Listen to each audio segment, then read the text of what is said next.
Acontece que ratos gostam de cocaína.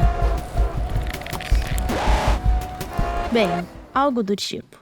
No século XX, alguns cientistas queriam estudar o vício em drogas. Eles colocaram um rato em uma gaiola com 2 garrafas. Um tinha água normal e outro continha vestígios de cocaína.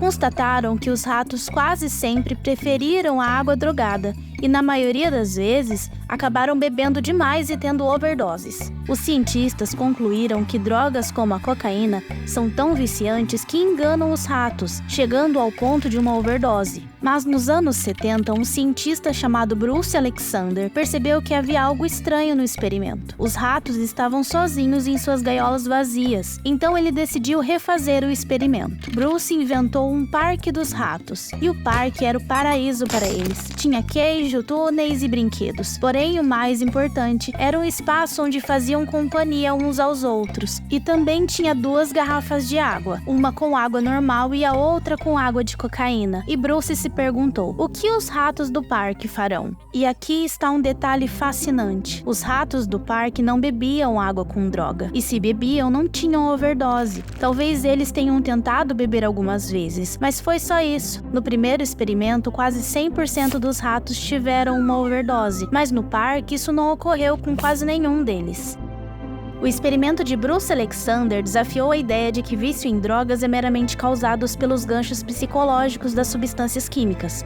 Talvez o vício aconteça na ausência de uma comunidade de relacionamentos, mas por outro lado, os humanos não são ratos. Será que existe algum experimento semelhante que possamos ver em humanos para testar essa teoria?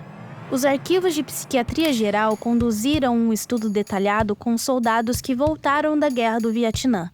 Na guerra, muitos deles recorreriam ao álcool, heroína e outras drogas. A preocupação na época era que esses milhares de soldados voltassem para casa e continuassem a ter esses vícios, e o impacto que esses milhares de veteranos dependentes teriam no país.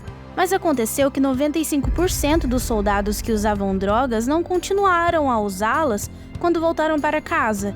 De volta às suas famílias e comunidades, parecia que seus vícios não os controlavam mais. No início dos anos 2000, Portugal decidiu descriminalizar todas as drogas e redirecionar os fundos do governo para programas que reinserissem os dependentes na sociedade. Em vez de usar o antigo modelo de ganchos viciantes, eles tentaram algo menos focado no corpo e mais focados em relacionamentos, comunidade e responsabilidade. O resultado foi uma diminuição de 50% no consumo de drogas em Portugal, como também nos casos de overdose. Johann Hari escreveu um livro sobre esse desenvolvimento na ciência da dependência.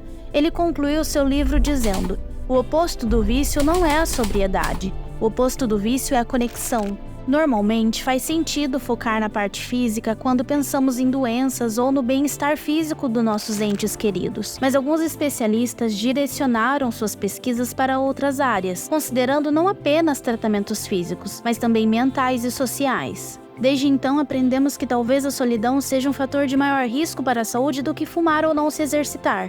O Jornal de Neurologia, Neurocirurgia e Psiquiatria descobriu que os idosos que viviam sozinhos ou não eram casados tinham de 70% a 80% mais chance de desenvolver demência do que aqueles que estavam casados ou com outras pessoas. Numerosos estudos atuais vinculam a solidão a problemas de saúde e morte prematura.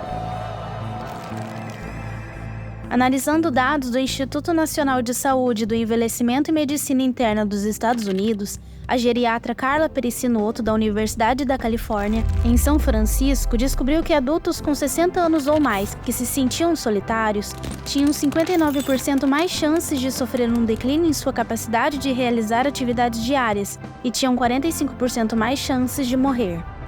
Sabendo disso, não deveria nos surpreender que o pessimismo, a hostilidade e outros traços semelhantes estejam associados a altos níveis de inflamação e estresse, agora também ligados ao início bioquímico de muitas doenças crônicas. Mas talvez, diante de uma doença grave ou sofrimento, precisemos de mais do que apenas ajuda física.